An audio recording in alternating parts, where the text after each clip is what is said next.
Hello everyone. My name is Reena Kumari, Assistant Professor English, Government Girls College, Para. Dear students, our today's e-lecture for class BA Part 2nd. And this lecture contains the summary of the essay Ongoing a Journey written by William Hazlitt. जैसा हमने पहले discuss किया था, most of our students are bilingual और उनको जो है English to English समझने में भी दिक्कत आती है। तो आज इस ई लेक्चर में मैं आपको बताऊंगी ऑन गोइंग ए जर्नी इस ऐसे की हिंदी समरी। ओके, फिर हिंदी समरी पढ़ने के बाद में हम उसको नेक्स्ट वीडियो में इंग्लिश में पढ़ेंगे।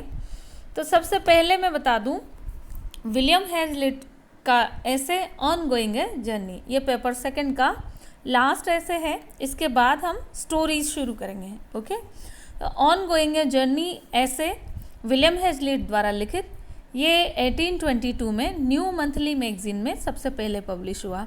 फिर उसके बाद विलियम हैजलिट के फेमस वर्क का जो नाम है collection of his essays Table Talk, उसमें पब्लिश हुआ। और यहाँ तक कि R.L. स्टीवेंसन जो एक और एसेइस्ट हैं, उन्होंने हैजलिट के इस ऐसे ऑन गोइंग ए जर्नी, इस ऐसे के बारे में कहा है कि सबको पढ़ना चाहिए। यदि किसी ने ये ऐसे नहीं पढ़ा है तो उसने कुछ नहीं पढ़ा है।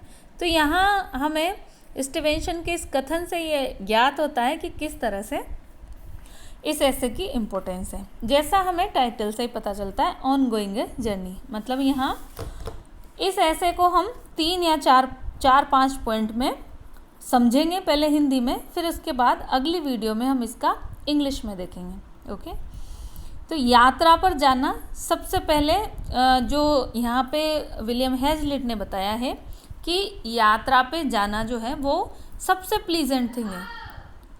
पर फिर वो कहता है कि यात्रा पे मैं अकेला ही जाना पसंद करूँगा। यात्रा कहाँ की? स्पेशली ग्रामीण परिवेश की। यानी सबसे पहले वो अपने ऐसे में कहता है कि यदि मैं किसी ग्रामीण परिवेश में किसी कंट्री साइड पे घूमने जा रहा हूँ, प्रकृति का आनंद लेने जा रहा हूँ, तो मैं अकेले ही जाना पसंद करूँगा। वहाँ पे मैं किसी साथी या किसी मित्र के साथ जाना पसंद नहीं करूँगा। आगे वो कहता है कि चार्ल्स लेम, जो उसका ही समकालीन एसेइस्ट है, उसका मित्र भी है, चार्ल्स लेम के बारे में कहता है कि चार्ल्स लेम अच्छा मित्र है पर वो कमरे में ही अच्छा है। मैं बाहर जाऊंगा तो चार्ल्स लेम को भी शायद साथ नहीं ले जाऊं। क्यों? क्योंकि वो आगे कहता है कि इस तरह की जो यात्राएं हैं पूरी तरह से नेचर के बीच ही होनी चाहिए। नेचर की जो इतना प्राकृतिक जो वातावरण होता है उसको अकेले ही फील करना और महसूस करना चाहिए।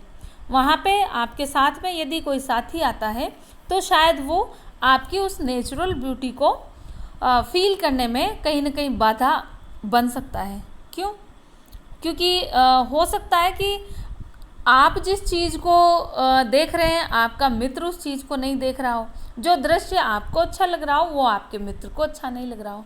तो कुल मिला के सबसे पहले लेखक ने यही बात बताई है कि यदि आप कंट्री साइड घूमने जाते हैं, यानी खुद हैजलिट कहता है कि जब मैं भी गाँव के साइड घूमने जाता हूँ तो मैं लंदन को भूल जाता हूँ। मीन्स जब ग्रामीण परिवेश में मैं घूमने जाता हूँ तो मैं सिटी लाइफ को भूल जाता हूँ, मैं वहाँ के नेचर के बीच ही रहना पसंद करता हूँ। फिर अगला वो बताता है ब्लिस ऑफ सॉलिट्यूड, मतलब आप नेचर के बीच हैं और बिल्कुल सॉलिट्यूड में हैं, बिल्कुल एकांत में हैं, तो ये भी आपके लिए एक वरदान के समान है।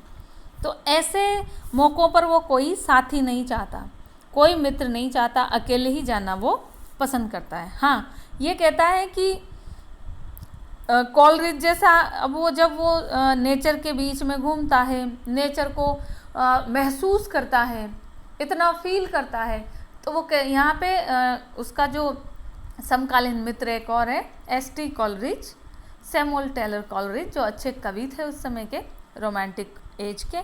तो कहता है कि निश्चित ही मैं कॉलरिज जितना महान कवि नहीं हूँ कि प्रकृति के आनंद में मैं साथ साथ कविताएं भी लिख सकूं। तो वो कहता है कि ऐसे नेचुरल सीनरी में अकेले ही जाना अच्छा है। और आगे वो कहता है कि हाँ, ये ज़रूर है कि कभी मान लीजिए ऐसा आपके साथ कोई मित्र भी है, जब आप कहीं घूमने जा रहे हैं, किसी होटल में ठहरे हैं, तो वहाँ मित्र के साथ सिर्फ शाम के खाने की बातें करें तो ज़्यादा अच्छा है। कि हो सकता है शाम के खाने की बात सिर्फ हम मित्र के साथ कर सकते हैं। क्यों? क्योंकि नेचुरल ब्यूटी को हम सिर्फ महसूस कर सकते हैं, उसको किसी के साथ में ऐसे बात करके बता नहीं सकते। तो जब आप कंट्री साइड घूमने जा रहे हैं, नेचुरल सीन आप देख रहे हैं, काफ़ी नेचर के बीच में आप हैं, प्रकृति की गोद में आप हैं, तो आप अकेले ही जाइए। तो यहाँ वो अकेला ही जाना प्रेफर करता है और अकेले ही प्रकृति के बीच घूमना पसंद करता है। फिर आगे वो कहता है कि मैं भी कई दफ़ा गया हूँ, कई होटलों में मैं ठहरा हूँ। तो आगे और क्या बताता है कि उन होटल में भी आप अजनबी नाम से ही रह सकते हैं। मतलब कि अगर आप उस होटल में अजनबी नाम से रहेंगे तो उसका भी अलग ही मज़ा है। क्यों? क्योंकि वहाँ हमें कोई जानेगा नहीं, हम हमारी मर्जी से कुछ भी कर सकते हैं, कहीं भी आ जा सकते हैं। मीन्स हर चीज़ को बहुत अच्छे से एंजॉय कर सकते हैं। दूसरी, वो यात्रा के दौरान जब इन होटल, इन सरायों में ठहरता है, तो वहाँ स्वयं के साथ और प्रकृति के साथ वक्त बिताने का बहुत अच्छा मौका होता है। आप अच्छी अच्छी किताबें पढ़ सकते हैं और इस तरह से वो जो भी कहता है कि आगे वो कहता है कि कभी ऐसे स्थान, मतलब कि कब आपको मित्र की आवश्यकता पड़ती है। तो अब तक तो इन 3 बिंदुओं में तो हेजलेट ने बताया कि हमें मित्र की कोई आवश्यकता नहीं, यदि हम नेचुरल ब्यूटी में घूमने जा रहे हैं, बिल्कुल प्रकृति का आनंद लेने जा रहे हैं। क्यों? क्योंकि वॉकिंग और टॉकिंग एक साथ नहीं हो सकता।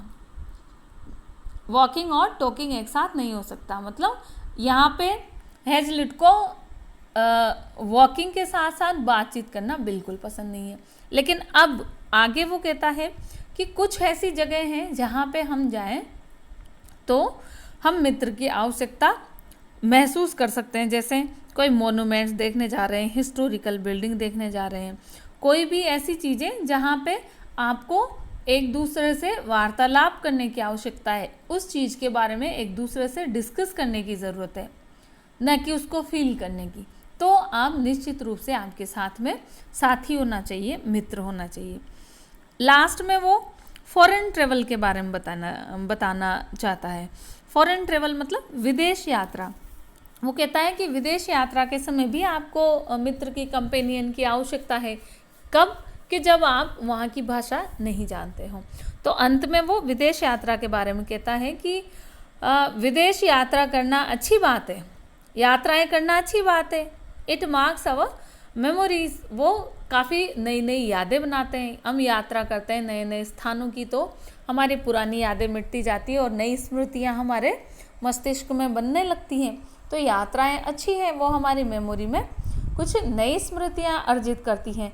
लेकिन विदेश यात्रा, अंत में इस निबंध में लेखक विदेश यात्रा के बारे में कहता है कि विदेश यात्रा वैसे तो अच्छी है, लेकिन आपको अपने देश से ही प्रेम होना चाहिए। वो कहता है कि आप विदेश यात्रा करके कुछ हद तक आपके रिश्तेदारों में, आपके मित्रों में वाहवाही लूट सकते हो कि अरे ये विदेश गया है, लेकिन असल में वो क्या कहता है कि ये जो विदेश यात्रा का जो सुख है वो क्षणिक है, वो थोड़े समय के लिए है। तो आप अपना ज़्यादा से ज़्यादा समय अपने देश में घूमने में निकालो, अपने देश के कंट्री साइड में निकालो। यहाँ अंत में वो जो है अपना स्वदेश प्रेम यहाँ दर्शाता है। और लास्ट में जो है हेजलिट की अपने देश के प्रति प्रेम हमें इन पंक्तियों से भी देखने मिलता है, जब वो लास्ट में कहता है कि यदि मुझे विदेश यात्रा करने का मौका मिले तो मैं ज़रूर जाऊँगा। मीन्स विदेश यात्रा करने का मौका मिलेगा तो जाएगा ज़रूर, लेकिन उसके लिए कि मुझे भगवान को 2 जन्म देने पड़ेंगे। कि एक जन्म तो मैं अपने देश के लिए, अपने देश के नेचुरल सीनरी में व्यतीत करूँगा, और यदि मुझे दूसरा जन्म मिला तो मैं ज़रूर विदेश यात्राएं करूँगा।